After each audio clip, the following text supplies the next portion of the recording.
Bonjour et bonsoir à toutes et à tous. Ici Mike. Bah non, n'ici pas Mike, ici Alexandre pour vous faire la présentation de cet épisode. Épisode 146 déjà, hein, quand même, malgré tout. Bah ça avance dans les nombres, bientôt 150, bientôt 200, hein, voilà. Dans peut-être un an, 2 ans. Nous sommes ici donc avec beaucoup de monde, hein, malgré tout, même si Mike n'est pas là. Nous avons d'abord Alejandro, salut. I'm back. Il est back, et oui, il est Après de quoi, retour. 2 mois et demi d'absence? Ah Facile? bah facile, oui, parce que monsieur était au Japon, son voyage de 30 jours de riche, là, je suis ultra jaloux. Non, et puis c'est surtout, vu que le junior s'est déroulé pendant que j'étais au Japon, j'ai dit que j'allais pas regarder, donc tous les épisodes liés au junior, forcément ça allait quitter de la Ah, liste. copain, copain, copain. Au moins on est deux, Donc tu vois. voilà quoi. Je suis également avec Brian. Bonjour Brian. Enfin bonsoir du coup. Ouais, salut à tous. Parce qu'évidemment Salut. à l'heure où on enregistre là, il est un peu tard. Et je suis aussi avec Gwen. Salut Gwen. Salut à tous. Salut à toi. Et on va tout de suite rentrer dedans, on va pas perdre de temps. Allons-y, c'est parti, parce qu'on a des nouvelles plutôt importantes, c'est le cas de le dire. Vous aviez vu, vous aviez écouté plutôt dans le dernier épisode 145 que nous avions notre première chanson venant du Monténégro, donc avec la chanson Clickbait interprétée par le groupe Neonoen qui avait gagné le Montesong. Sauf que il s'est passé des choses depuis la dernière fois, des choses notamment une certaine vidéo qui avait fait surface montrant le groupe interpréter sa chanson lors du festival culturel de Zableyo en juin 2023, donc c'est-à-dire il y a plus d'un an en fait, donc il y a plus de 15 mois, ce qui brise évidemment la règle de l'Eurovision et du Montesong selon laquelle une chanson participante ne doit pas avoir été rendue publique d'une quelconque manière avant septembre 2024. Du coup, évidemment, c'était un petit peu la sauce pour eux, et malgré les diverses promesses de discussion avec l'UER et du diffuseur, le groupe a préféré tout simplement se retirer.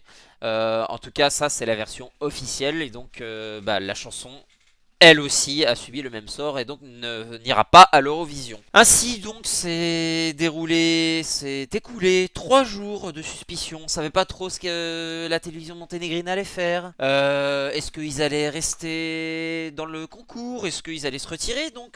Ou est-ce que ils allaient faire un move incroyable? Il n'en est rien puisque au final la good ending a été atteinte et donc ce sera bel et bien Nina Žižić avec donc sa chanson Dobrodošli qui était arrivée deuxième lors du Montesong, qui fera donc son apparition au concours. Mais en tout cas, on va d'abord se concentrer sur Neonoen. Donc je vais commencer par Brian. Tiens, toi, qu'est-ce que tu penses du coup de cette nouvelle? Est-ce que tu es déçu pour Neonoen? Est-ce que tu aurais préféré que ce soit Clickbait? Disons que je suis un peu triste qu'ils ont décidé de déclarer forfait. J'avais presque l'impression qu'ils étaient obligés de le faire parce que vraiment, on va pas se mentir, cette vidéo tombait à pic pour les haters de cette chanson. Oui. Donc tu vois, voilà, c'est plutôt ça le vrai problème, tu vois. Donc dès l'annonce d'une possible disqualification, ils n'ont eu pratiquement aucun soutien de la part des Eurofans. Au contraire, ils Ouais. étaient à fond sur cette disqualification. Alors que, je sais pas moi, il y a plusieurs mois de ça, il y avait une chanson qui a été disqualifiée de l'Eurovision suite à des accusations d'agression sur une caméra woman. Et là, les Eurofans le soutenaient, l'artiste. Là, c'est pas le Ouais. cas, tu vois. Donc, alors que les accusations sont plus minimes, en fait. C'est vraiment une chanson qui a été dévoilée quelques mois plus tôt avant l'annonce officielle, alors que d'autres artistes l'avaient déjà fait avant. Oui, On notamment va le pas cas de Alma pour la France en 2017, hein, du coup. Almo, Alma, Aiko pour la Tchéquie 2024 ou encore Brooke pour l'Irlande 2022. Donc voilà, il y a eu des artistes qui ont eu le même problème qui finalement on l'a laissé couler. Donc là, c'est juste que cette fois-ci, vu que la chanson ne plaît pas aux Eurofans, évidemment ils sont à fond là-dessus. Donc je pense sincèrement que s'il y avait plus de soutien, je pense que ils ne se seraient pas déclarés forfaits. Donc voilà, je pense que c'est ça. Oui, c'est vrai qu'il y a effectivement un débat sur le double standard, hein, le deux poids deux mesures que la fandom peut avoir par rapport à cette chanson, malheureusement. Toi, Gwen, qu'est-ce que t'en penses? Est-ce que je suis heureux que ce groupe se soit retiré tellement que je Bon, n'ai détesté cette chanson. Donc, bon, comme disait Brian, bah, effectivement, la vidéo tombait parfaitement à pic, tel voilà. qu'il fallait. Après qu'ils aient mis du temps à repêcher Nina Nizix, c'est un petit peu lent, mais bon, je suis quand même assez heureux que ça soit elle qui remplace justement bah, le groupe. Après, dans le passé, c'est pas la première fois qu'il y avait eu ce genre de problème. Il y avait eu en 1999 et en 2002 des pays justement qui avaient eu ce problème-là par rapport bah, à la date justement de limite et que la chanson était déjà connue avant. Donc, c'est pas vraiment inédit en soi. Donc, Après, dans ce genre voilà, de bah, j'avais dire. Hmm. Non, je disais, après, dans ce genre de cas, quand commence à remonter un peu dans le temps, ça devient peut-être plus compréhensible en sachant qu'il n'y avait pas Internet à cette époque, ou alors de manière très limitée. Et donc, effectivement, les cas, bah, ça me fait penser aussi à la chanson de la Russie en 95, qui est littéralement juste une copie conforme d'une ancienne chanson moldave des années 80. Mais à l'époque, il n'y avait pas Internet, évidemment. Bah, après, c'est comme aussi la Suède en 2001 qui ressemblait à la Belgique en 1996. Donc, Mhm. Ouais. c'est vrai que, ouais. Mais voilà, bah, je suis assez heureux. Bon, je pense qu'on gagne en qualité en changeant de chanson. Donc, j'espère que peut-être qu'elle se qualifiera pour faire un peu mentir un peu tout le monde. Bon, ça va pas être comme l'Ukraine en 2022, j'ai envie de dire, où ils ont dû changer de chanson là, juste 3 4 jours après et qu'ils ont gagné le concours. Mais voilà, après, je pense que Dobrodošli est déjà de meilleure qualité. Et puis, je dirais qu'elle peut se qualifier pour la finale. Là, c'est une belle balade hein, qu'elle nous interprète. Puis bon, on prend l'année dernière, Ramonda, c'était pas une grosse balade, voire même Véronica pareil, mais. Ça peut le faire, à voir dans quelle demi-finale elle sera, et puis à voir bah, quels seront les pays juste à côté, si elle peut avoir quelques pays de l'ex-Yougoslavie qui peuvent l'aider. Bah, faudra voir après, on n'est pas. C'est encore trop tôt pour le dire, mais effectivement, tout peut arriver. Et moi, personnellement, du coup, alors personnellement, j'ai réécouté la chanson entre-temps, parce que j'étais pas un immense fan, et j'avoue qu'effectivement, ouais, ça fait un peu tâche, on va dire. Enfin, ça aurait fait un peu tâche, alors que Dobroschli, bah, justement, on va en parler tout de suite. Du coup, Dobrodošli, donc avec Nina Žižić, c'est la chanson qui finalement représentera le Monténégro à l'Eurovision donc cette année, donc enfin l'année prochaine en 2025, donc qui était remplaçante, donc qui est la remplaçante de Neonoen, étant arrivée deuxième comme je l'avais déjà dit. C'est une power ballade, comme ça peut s'entendre, sur la souffrance d'une rupture et sur les faux semblants que l'on se force à avoir face à la société, donc un message fort d'intérêt et extrêmement intéressant. Donc ça a été composé et écrit en partie par Darko Dimitrov, l'homme derrière de nombreuses chansons de l'Eurovision, comme I'm Alive de Elhaïda Dani pour l'Albanie en 2015, ou même Proud de Tamara Todevska qui avait quand même gagné le jury en 2019, ou même Firefighter de Nutsa Buzhaladze. Est-ce que du coup on valide? On a déjà eu des éléments de réponse ici, mais est-ce qu'on valide Dobrodošli? Je vais commencer par Gwen cette fois-ci. Du coup, est-ce que tu peux élaborer un petit peu plus ou est-ce que tu as tout Ouais, dit? bah, je vais peut-être rajouter un petit peu plus. C'est Vas-y. une belle balade en fait. Au début, version studio, j'étais pas très fan parce que je la trouvais un peu plate. Mais quand on voit le live qu'elle avait fait au Monte Song, elle avait cette forme de ruban sous les yeux, comme si elle se cachait au début. Et après, on voyait que crescendo, ça montait un petit peu en puissance. Mhm. Et j'ai envie de dire qu'elle avait réussi ce live et malgré que bon, la scène c'était un peu bricolé de toutes pièces par la chaîne de télé. Donc après, je pense que ça peut, comme je disais tout à l'heure, ça peut le faire. Ça peut, si vraiment le Monténégro se donne bien les moyens et puis sachant qu'elle est entourée effectivement par Darko Dimitrov au niveau de la composition, je me dis que l'année dernière il y a des balades sans prétention qui ont réussi à passer. Donc si elle se retrouve avec des pays de l'ex-Yougoslavie ou on va dire d'autres pays qui peuvent aider, comme peut-être l'Albanie ou la Grèce. Ça peut passer en finale, hein, par un malentendu, ça peut le faire. Bah c'est intéressant ça comme avis et je vais pas spoiler mon avis tout de suite mais je suis plutôt penchant vers toi on va dire. Brian, qu'est-ce que t'en penses du coup? Alors déjà, en version studio, c'était mon top 1. Donc, Bah voilà, comme ça c'est fait. Voilà, donc évidemment lors des prestations en live donc, que j'ai suivies sur YouTube, ouais, c'était pour moi la meilleure prestation, alors que voilà, il y avait du lourd à côté, mais pour moi c'était la meilleure prestation. Je suis déjà très content finalement que ce soit elle qui a fini deuxième derrière Neo Noël finalement, pour qu'il choisisse pas ce choix-là qui est plus judicieux.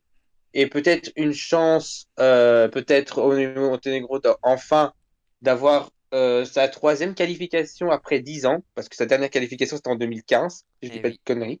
Si, c'est Oui, ça, tout tout à à fait. fait. En plus, vu que la saison vient de commencer, c'est aussi surtout la première returning artist de la saison, donc Effectivement. officielle. Donc voilà, donc déjà, voilà. Donc du coup, ouais, on a commencé cette saison avec du drama, mais finalement, comme tu as dit tout à l'heure, ça se termine sur une good ending, vu que c'est pour moi le meilleur choix qu'il fallait faire.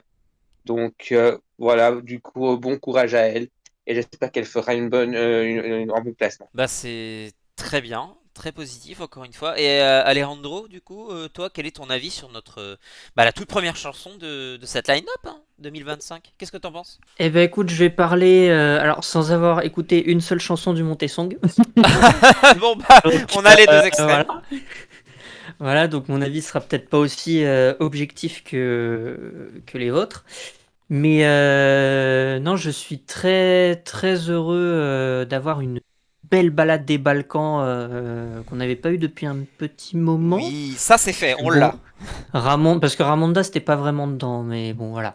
Ouais. Mais non, voilà, j'aime beaucoup ce titre, j'aime beaucoup, je l'aime beaucoup elle, la manière dont elle interprète son titre. On voit justement qu'elle arrive bien à faire passer les émotions. C'est puissant, il y a de la force, donc ça j'aime beaucoup. Je pense que ouais, avec une bonne mise en scène, le Monténégro, bon, même si c'est peut-être un peu trop tôt pour le dire, mais pourrait peut-être prétendre à une nouvelle qualification et un retour en finale, ce que j'aimerais beaucoup pour eux et ce que je leur souhaite. Mais en tout cas, voilà. Et puis passer quand même de passer quand même de 2013 à ça, pour elle, ça doit faire un choc, hein. Ah Ça doit faire quelque bah chose, hein. oui, là le 180 est puissant, hein, franchement. Ah ouais, ouais.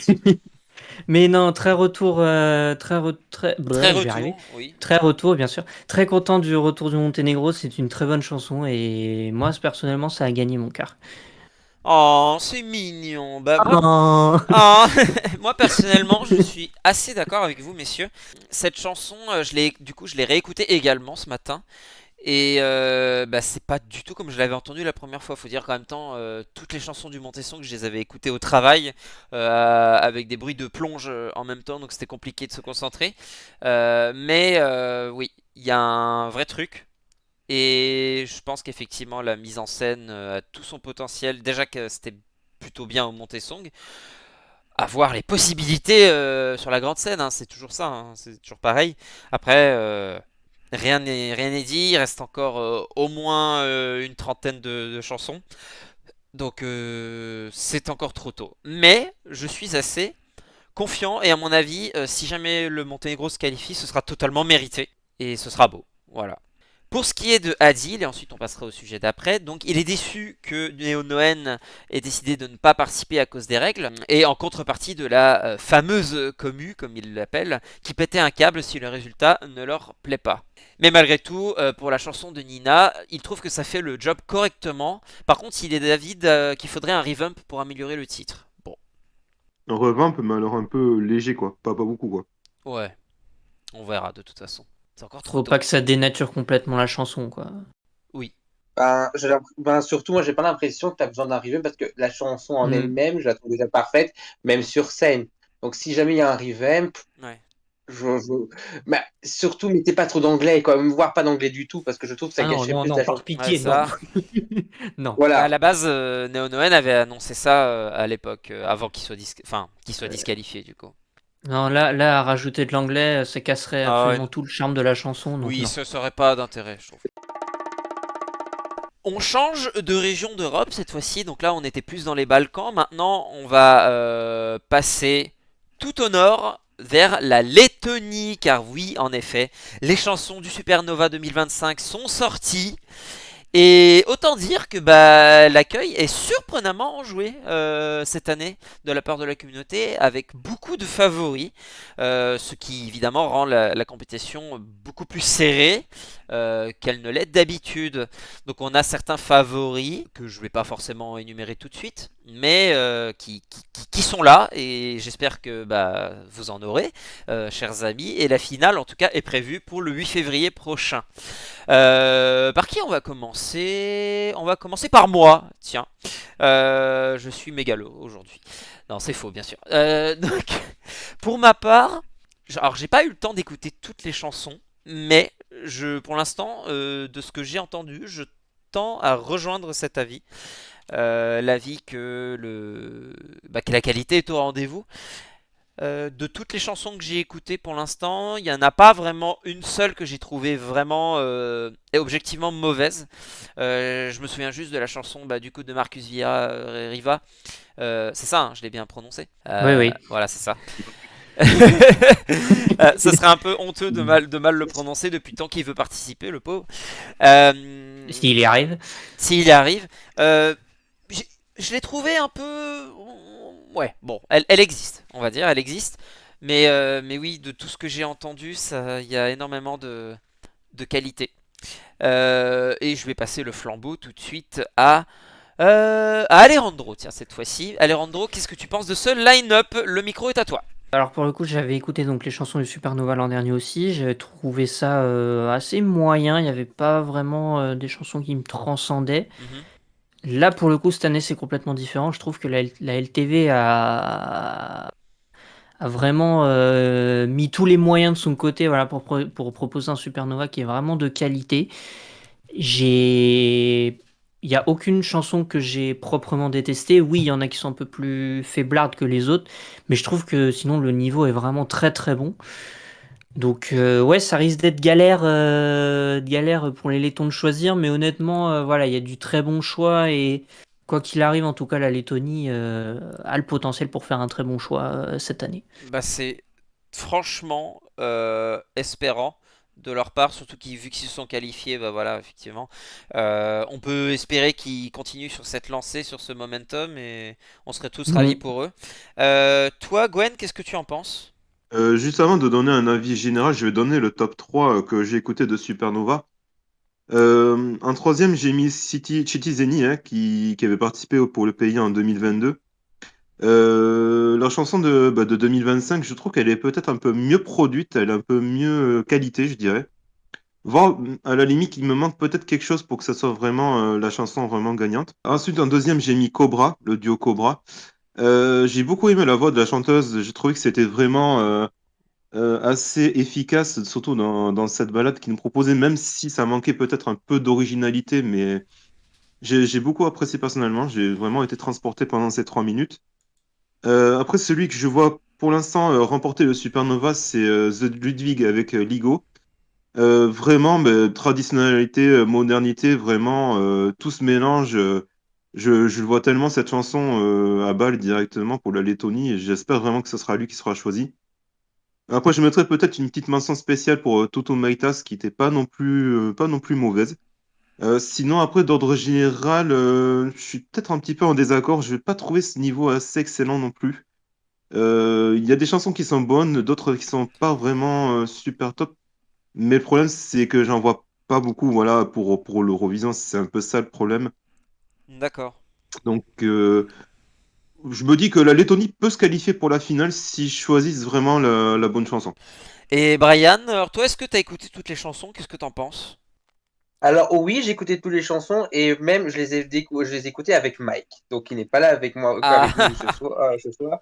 Donc du coup, on les a découverts ensemble et ouais, on était à peu près plus ou moins, on n'a pas les mêmes avis sur certaines chansons, mais on était tous les deux d'accord sur le fait que c'est facilement la meilleure édition du Supernova qu'ils ont fait depuis très très très longtemps. oui, Donc oui. voilà, il y a eu du beau niveau. Je suis déjà très content que Gwen a mis en mention honorable Totu Metas parce que c'est mon top 1. Donc c'est déjà très bien. Ah bah voilà, voilà. C'est Chose mon top faite. 1. Donc franchement, j'aime bien ce genre de musique, Eddie. T'as pas la Lettonie n'envoie pas ce type de chanson à l'Eurovision. Donc, franchement, ce serait vraiment une première. Donc, je serais très content qu'ils choisissent cette chanson. Et ouais, Citizeni, c'est vraiment le gros favori. Parce que déjà, ils ont participé en 2022, ouais, 22, c'est 2022. ça, tout à fait. Ouais, c'est ça, avec la chanson It Goes On. Je me souviens qu'ils avaient battu une certaine favorite, ah oui, Aminata. Donc voilà, tu Mm. vois le truc. Donc, ils ont déjà battu Aminata une première fois. Donc, ouais, je pense que eux méritent la place de favori. The Ludwig le mérite aussi d'être favori. Franchement, cette chanson elle est très bien aussi. Donc pour moi, ça va se jouer entre ces chansons-là, hein, du coup. Euh, D'ailleurs, je profite parce que Mike n'est pas là, mais son favori à lui, c'est Greta. Donc pour le Ouais, moment, ouais, pour l'instant, c'est Greta avec Monster. Donc ouais. Donc voilà, pour moi, il y a vraiment une seule chanson que j'aime pas et c'est Palou. Voilà, c'est vraiment la chanson que j'aime ok. vraiment, que j'aime vraiment pas par rapport à toutes les autres. Je l'aurais écouté Euh, celle-là. voilà. Sinon, Marcus Rivas, ce sera pas son année. Voilà, Marcus Rivas, ce Encore une sera pas. fois. Encore une fois, je sais pas la combienième c'est, mais c'est pas cette fois. Sa dixième, sa dixième, je crois, un truc comme Dixième, Ouais, ça. ah c'est ça. bah voilà. Attends, je vais vérifier, mais je Sa crois que c'est dixième. ça, ouais. Pour marquer le coup. Non, mais il me semble que c'est ça aussi, ouais. Ouais, c'est sa dixième. Je sais que je sais que son meilleur résultat au Supernova, c'était la deuxième place.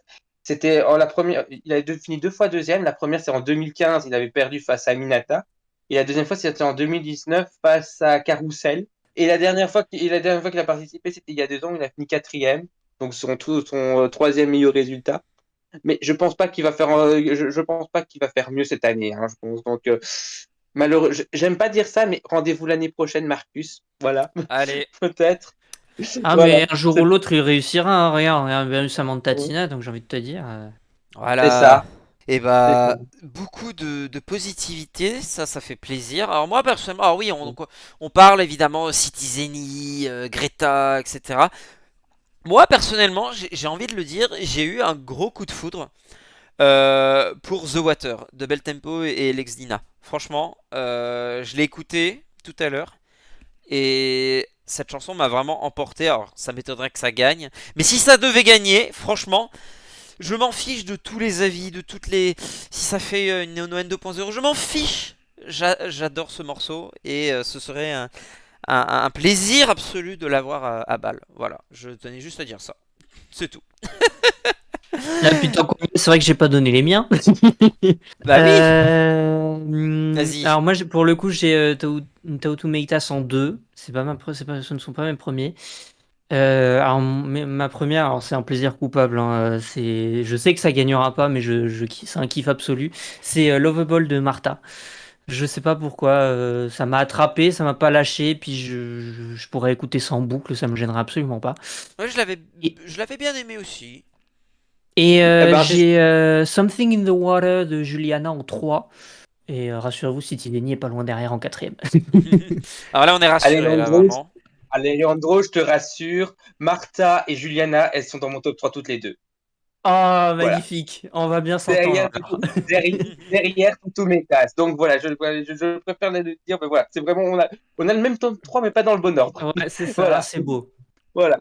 Donc effectivement, hein, donc les favoris donc semblent être, alors pas que certains ont été mentionnés ici, mais globalement le consensus semble se partager entre Citizeni, The Ludwig, Tautomatas, Greta ou même Cobra. Et Mike, lui, bah, qu'est-ce qu'il en pense? Bah du coup, pour lui, pareil, un meilleur supernova de la décennie, avec une très grande marge, plein de styles intéressants et de qualité. Ça va être affreux de devoir en choisir qu'un pour balle, dit-il. Ils ont un gros panel de choix, mais mon favori serait Tepat avec The Ludwig et Greta pas loin derrière. Leur chanson est juste hypnotisante et me rappelle pas mal Sudden Light. Hâte de découvrir tout ça en live, effectivement, donc comme ça a été dit juste avant. Il a Juste, changé d'avis. voilà. Il a changé d'avis. On en arrive au dernier sujet de cet épisode, et oui, ça passe vite déjà. Nous avons les chansons du FIC, et oui, du Festival Ikengues 63, c'est le 63e cette année. Bah évidemment, on est très content parce que à la base, c'est traditionnellement la sélection nationale qui ouvre le bal pour chaque édition de l'Eurovision. Alors ce n'est pas le cas cette année, mais évidemment, on va en parler parce que c'est quand même vachement important. Donc les chansons sont disponibles avant le festival, ce qui n'avait pas été le cas lors des 2 dernières éditions. L'accueil lui, est plutôt positif, avec notamment Elvana Giata, qui s'est dégagée comme favorite de la communauté, mais ça, on va peut-être en parler juste après. Il y a d'autres noms aussi, comme Hardy Chuni, Jet ou encore Shkodra Electronique, qui ont, eux, créé la surprise. Et le festival aura lieu du 19 au 22 décembre prochain, donc mine de rien, c'est dans 11 jours. Donc ça avance vite. Alors du coup, Alejandro, toi, tu as envie d'en parler. Qu'est-ce que tu as à dire sur ce FIC 63? Ce FIC, moi je dis efficace, monsieur. Non, non, bah évidemment que j'ai envie d'en parler. Si j'ai passé mon après-midi à écouter les chansons, c'est pas pour rien. Ah bah oui, vas-y. Non, je suis. Alors, j'avais pas écouté les 2 dernières éditions du FICA pour la simple et bonne raison, vu que les chansons n'étaient pas dispo avant et que j'étais en Espagne, forcément ça va être compliqué. Mais Oui. donc je suis très content de l'avoir fait cette année et vraiment je trouve que c'est une très belle édition là que nous offre l'Albanie. Je trouve que la RTSH a réussi son pari en fait de faire du FICA un festival beaucoup plus moderne mais tout en gardant la traditionnalité dont ils ont l'habitude. Et ça s'est ressenti parce que vraiment voilà on a beaucoup de genres, on a un peu plus d'électro, on a quand même des trucs très très locaux, très ethniques, qui forcément ne font pas feu longtemps. Mais voilà, c'est une sélection très hétéroclite, il y a beaucoup de choses. Et il y a des chansons qui m'ont pas mal surpris. Justement, tu en parlais, celle de Shkodra Electronique. Si l'Albanie peut envoyer ça, vraiment, ce serait une belle première et je serais absolument ravi. Parce que c'est mes premiers, si j'ai pas de bêtises. C'est une Ah chanson oui. tellement à part qui se distingue du reste. Donc honnêtement, ce serait une belle prise de risque pour l'Albanie, mais que je saluerais. Et il y a aussi la chanson d'Orgesa Zaimi qui m'a beaucoup plu et qui a capté mon attention. Pareil, c'est très différent de ce que l'Albanie a l'habitude de proposer, donc ça pourrait être un choix très intéressant. Après, bon, évidemment, la favorite Elvana Giata, je vais pas me mentir, je suis un peu déçu. Je suis un peu déçu parce que je pensais pas qu'elle allait nous proposer en fait ce genre de chanson très hispanique, un peu cheap. Vraiment, j'ai l'impression que c'est un titre qui a pas été beaucoup travaillé et je trouve que ça s'entend. Alors que à côté, Metana est juste incroyable. Donc ouais, je suis un peu resté sur ma faim avec son titre, mais bon, D'accord. Ok. c'est comme ça quoi. Donc pour toi, on n'ira pas au carnaval cette année. Non, et j'espère pas parce que je trouve honnêtement qu'il y a des titres qui mériteraient beaucoup plus quoi. Ok, bon, espérons que l'Eurovision cette année ne se transforme pas en carnaval pour le coup. Je pense qu'on sera tous d'accord là-dessus. Mais en attendant, on a tout à fait hâte de voir ce que l'Albanie nous offrira cette année. Et Mike, lui, quant à lui, qu'est-ce qu'il pense du FIC cette année? Il est extrêmement content. Enfin, les chansons en avance, putain. Voilà, Oui. c'est ce qu'il a dit. C'est ce qu'il a dit littéralement, Ça, mot c'est pour fait. mot, en majuscule.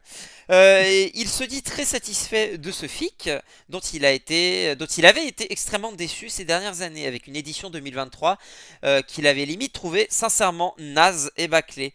Alors que là, il y a un peu plus de style que d'habitude, bien qu'on a toujours les balades Balkan habituelles. Il est totalement dans le train pour Elvana Giatia. Bah, tu vois, toi, c'est Ah. aux antipodes. Le refrain reste beaucoup trop en tête et je sais, dit-il, je sais qu'on a là le potentiel d'avoir un incroyable live vu l'expérience de Elvana. J'ai plein d'autres favoris avec Jet, Frenza Revania, Gressa Diotsera, je suis désolé pour les noms, Erma Michi, Hardy Chuni ou Alice. Il y en a trop, Smiley qui pleure. Plus qu'à voir les lives pour voir si El Haddadani a vraiment ressuscité le FIC. Ouf, il en avait des choses à dire, hein, il parle beaucoup. Mais ça, au moins, ça prouve qu'il y a de l'engouement pour ce FIC. Ça fait plaisir. Alors vraiment, ça fait plaisir. Et donc évidemment, on attend évidemment le 22 décembre avec impatience. Et ben voilà, cet épisode arrive déjà à sa fin. Et oui, déjà, au bout de seulement une trentaine de minutes. C'est absolument incroyable. Merci à tous et toutes. Merci à toutes et tous, plutôt, pour être resté poli. Bien sûr, il faut rester courtois et discipliné, civilisé. D'avoir écouté ou regardé cet épisode sur votre plateforme de streaming préférée, donc sur YouTube, Spotify, Apple Podcast ou je ne sais ou d'autres. Merci également à mes chers amis chroniqueurs d'avoir été là. Merci Alejandro. Mais avec grand plaisir. Oui, et merci également Brian. Mais il n'y a pas de quoi.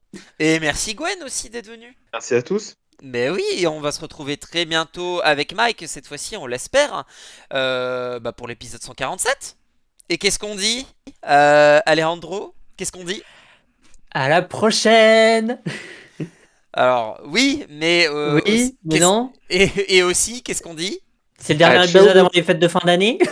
Oui, Bah, je oui. sais pas. Ah, tu sais, Adil, il est pas Le mot là. magique. Donc on dit quoi? Ah putain. Ah. Ciao, bonsoir. Voilà, Brian, on dit quoi? Ah, ciao, bonsoir. Et Gwen, on dit quoi? Allez, ciao, bonsoir. Oh là là, l'imitation incroyable. Allez, salut tout le monde, à bientôt pour l'épisode prochain. Salut. Salut.